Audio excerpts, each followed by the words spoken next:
Hej!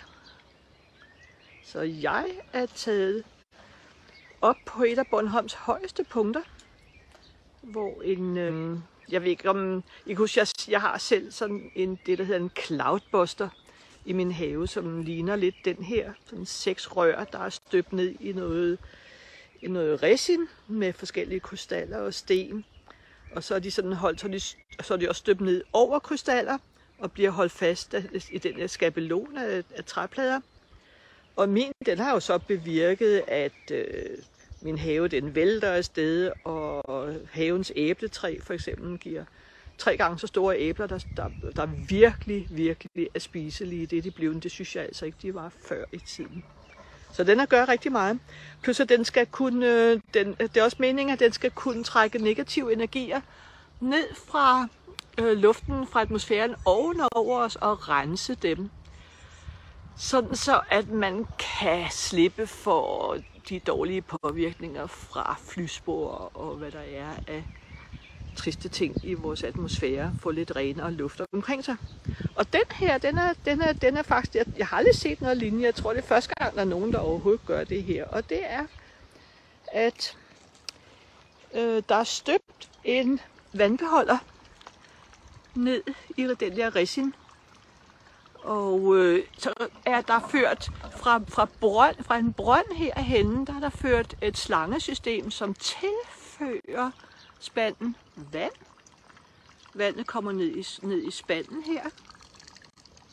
Kommer ned her i spanden, og så bliver det cirkuleret tilbage ud og over i brønden. Sådan så der ligesom sker en ekstra rensning via vand også.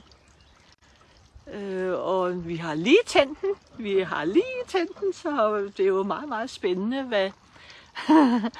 hvad der kan opstå, når man laver sådan et eksperiment.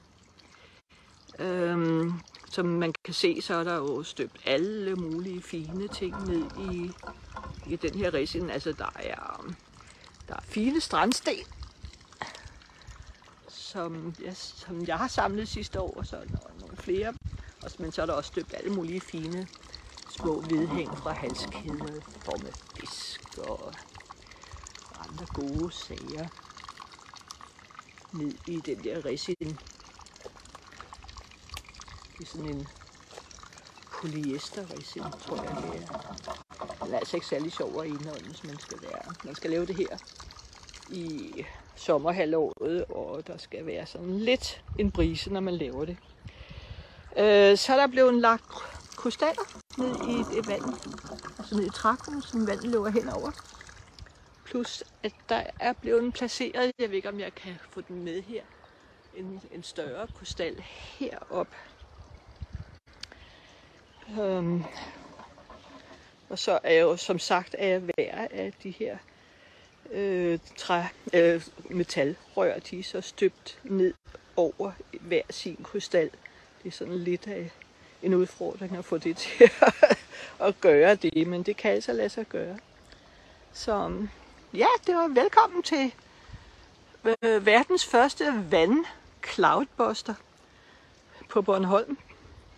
Et af Bornholms højeste steder.